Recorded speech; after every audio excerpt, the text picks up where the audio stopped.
지금까지 살펴본 부동산 시장에 영향을 주는 4대 주요 인자를 바탕으로 부동산 시장 사이클을 이해해 보는 시간을 갖도록 하겠습니다.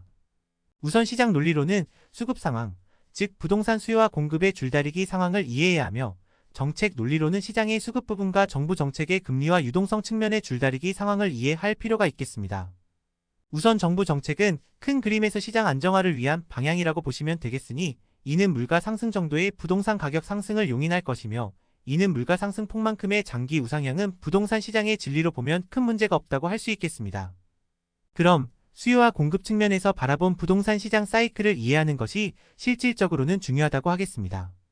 우리 모두는 현재 부동산 시장이 사이클 상에서 어떤 단계에 있으며 현 단계가 얼마나 지속될지 예측해보고, 다음 단계로 가는 방향성에서 우리는 부동산 시장 참여에 어떤 자세로 임해야 하는지 각자 스스로 판단해서 의사결정을 해야 할 것입니다. 제가 스스로 판단해서 의사결정을 해야 한다고 강조하는 이유는 각자 처한 상황도 다른 부분이 있겠으며, 무주택자, 1주택자, 다주택자 등 각 상황에 따라 대처하고 시장에 참여하는 방식이 달라져야 하기 때문입니다. 최근 수요 위축 상황이므로 수요 위축 단계부터 이후 사이클 방향을 설명해 드리겠습니다. 수요 위축은 공급 위축을 초래할 수밖에 없고, 공급 위축은 다시 전월세 가격 상승을 초래하게 됩니다. 전월세 상승으로 인해 매매 가격 상승은 언젠가는 후행해서 나타나게 되며, 이는 다주택자 입장에서 전월세 임대차 가격 상승 시기에서는 팔아야 하는 이유가 사라지기 때문입니다.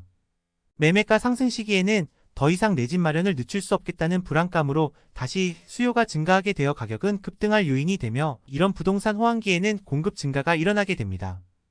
공급의 증가는 다시 전월세 가격 하락을 초래하게 될 것이며, 이는 다시 후행해서 매매 가격을 낮추는 결과를 낳게 됩니다.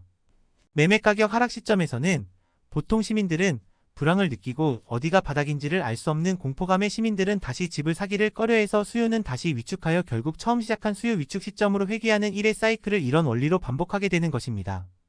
부동산은 보통 전월세 기준인 2년 후 가격 변동을 예측하는 것이 중요하다는 것을 이해해야 합니다.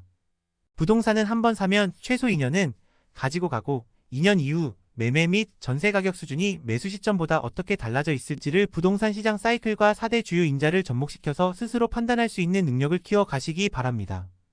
본 1강은 이것으로 마치겠습니다. 가능하면 주당 1회씩 업로드를 하도록 할 예정입니다. 부동산 시장에 처음 입문하시는 분들이시거나 경험과 지식이 부족하여 여전히 확신이 없으신 분들, 그리고 저와 함께 앞으로의 부동산 시황을 예측하고 대응해 가려는 투자자분들 모두에게 큰 도움이 되었으면 하는 바람으로 강의를 기획했습니다. 많은 도움이 되셨으면 구독, 좋아요, 알람 설정 부탁드립니다. 여러분의 이 한 번의 버튼 클릭만으로도 제게는 강의 대본을 준비하고 정보를 공유하는 데 큰 힘과 도움이 될 것입니다. 그럼 다음 2강에서 찾아뵙겠습니다. 감사합니다.